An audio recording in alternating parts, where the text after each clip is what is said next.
Pemirsa, jangan lupa subscribe YouTube channel Official iNews dan nyalakan loncengnya.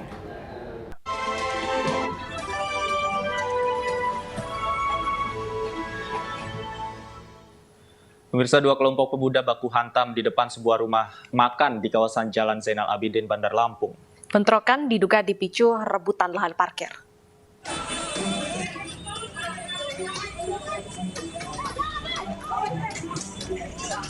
Dua kelompok pemuda baku hantam di depan sebuah rumah makan di kawasan Jalan Zainal Abidin, Bandar Lampung, Lampung. Perseteruan diduga dipicu rebutan lahan parkir di lokasi yang cukup strategis. Kelompok pemuda yang mengelola areal parkir di kafe makanan siap saji ini didatangi kelompok lain yang hendak mengambil alih. Pertikaian pun tidak dapat dihindari. Akibatnya salah seorang pemuda dari salah satu kubu mengalami luka serius. Bentrok baru bisa diredam setelah aparat kepolisian dari Polresta Bandar Lampung tiba di lokasi kejadian. Untuk saat ini kita sudah menerima laporan dari korban, kemudian kita sudah mendatangi TKP, dan saat ini kita masih melakukan interogasi terhadap korban. Selanjutnya kita mengidentifikasi pelaku untuk melakukan upaya hukum lain. Polisi masih menyelidiki penyebab bentrok dan memeriksa sejumlah saksi dari kedua kubu. Pasca bentrok, situasi di depan rumah makan kembali kondusif. Polisi menangkap warga negara asing yang menganiaya pengemudi mobil pickup di Cipayung, Jakarta Timur. Pelaku diketahui mengemudi dalam kondisi mabuk.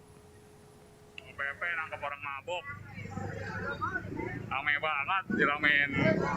Polisi menangkap warga negara asing yang menganiaya seorang pengemudi mobil pick-up di Cipayung, Jakarta Timur. Pelaku JY ditangkap bersama rekannya YG di lokasi tak jauh dari lokasi penganiayaan. Selain menangkap kedua pelaku, polisi juga menyita senjata tajam. Kedua pelaku diduga mengemudi dalam kondisi mabuk. Dia melakukan pemukulan itu karena mobilnya disenggol. Disenggol masalah Bang? Disenggol oleh mobil pickup. Sedang kami dalami apakah benar.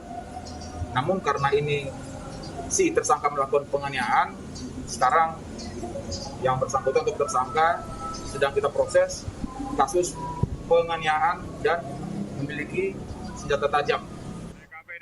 Sebelumnya, seorang pengemudi mobil minibus mengendarai kendaraannya secara ugal-ugalan. Pelaku memotong jalur untuk masuk ke area parkir restoran, namun menyerempet mobil korban. Pelaku langsung turun dari kendaraannya dan memukul pengemudi hingga terluka. Dari Jakarta, Sofyan Firdaus, iNews melaporkan.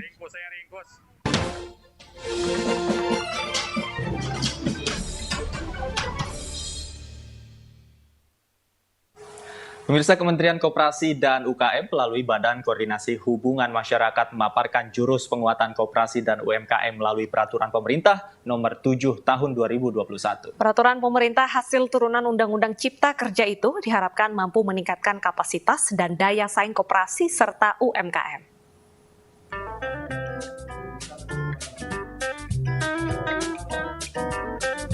Kementerian Koperasi dan UKM menggelar sosialisasi Peraturan Pemerintah Nomor 7 Tahun 2021 tentang kemudahan, perlindungan, dan pemberdayaan koperasi dan usaha mikro, kecil, dan menengah. Sosialisasi melalui Badan Koordinasi Hubungan Masyarakat atau Bakohumas yang bertujuan dapat meningkatkan kapasitas dan daya saing koperasi dan UMKM di Indonesia. Di mana salah satu tujuan daripada Undang-Undang Cipta Kerja itu adalah memberikan perlindungan, kemudahan, pemberdayaan usaha mikro, kecil, menengah dalam kerangka job creation gitu ya. Nah, setelah terbitnya PP ini kita butuh operasionalisasi sehingga gerakan untuk menaikkan kelas usaha mikro, kecil, menengah, dan koperasi dalam sistem perekonomian nasional itu memang harus dikerjakan bersama, bukan hanya pemerintah pusat, tapi pemerintah daerah juga. PP ini tentu juga salah satu isinya adalah memberikan kemudahan usaha. Contohnya misalkan ya, kemudahan dalam mendirikan usaha melalui badan hukum koperasi. Ini kan dipermudah ya, yang semula harus 20 orang bisa menjadi 20 ya. Penerbitan peraturan ini diharapkan dapat memudahkan koperasi dan UMKM, baik dalam perizinan maupun operasional. Para pelaku UMKM dan koperasi juga akan mendapat perlindungan hukum yang lebih kuat dalam menjalankan usahanya.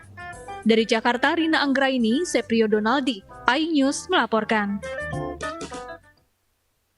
Bergerak dalam lini industri yang sama, MNC Group telah lama menjalin hubungan yang baik dengan Lipo Group. Ya, ke depan kedua korporasi besar ini akan terus menjalin berbagai kerjasama dalam upaya pemulihan perekonomian nasional.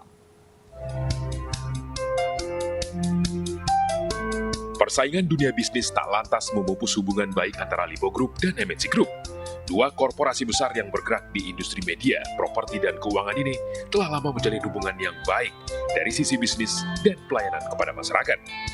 Dalam kunjungannya ke iNews Tower yang disambut langsung Eksekutif Chairman MNC Group Haritanu Sudibyo, John Riyadi selaku CEO PT Lipo Karawaci Tbk berharap MNC Group dan Lipo Group dapat memperluas kerjasama, terutama memperkuat bisnis dalam upaya membantu pemerintah memulihkan ekonomi nasional. Bagus sekali ya, Pak John Riyadi ini kan muda tapi hebat ya, sudah bisa mimpin. Saya udah tahu lama, saya kenal beliau udah lama. Dan saya yakin di bawah kepemimpinan beliau, Lipo Group akan makin maju lagi. Selain silaturahmi tentunya membicarakan kerjasama di bidang yang terkait tentunya dengan media. Jadi kita mengharapkan bahwa kedepannya akan lebih banyak lagi Pak Hari yang bisa kami kerjasamakan. Saya kagum sekali dengan apa yang sudah dikerjakan oleh MNC, terus bertumbuh, terus ekspansi ke properti, dan juga medianya semakin berhasil. Memajukan perekonomian Indonesia dibutuhkan gotong royong dan kerjasama dari seluruh pelaku industri, terutama dalam menciptakan peluang usaha dan menyediakan lapangan pekerjaan di tengah tingginya angka pengangguran akibat pandemi COVID-19. Tim Liputan iNews melaporkan. Presiden Joko Widodo ingatkan bupati tingkatkan pelayanan saat pandemi. Informasi selengkapnya usai jeda berikut.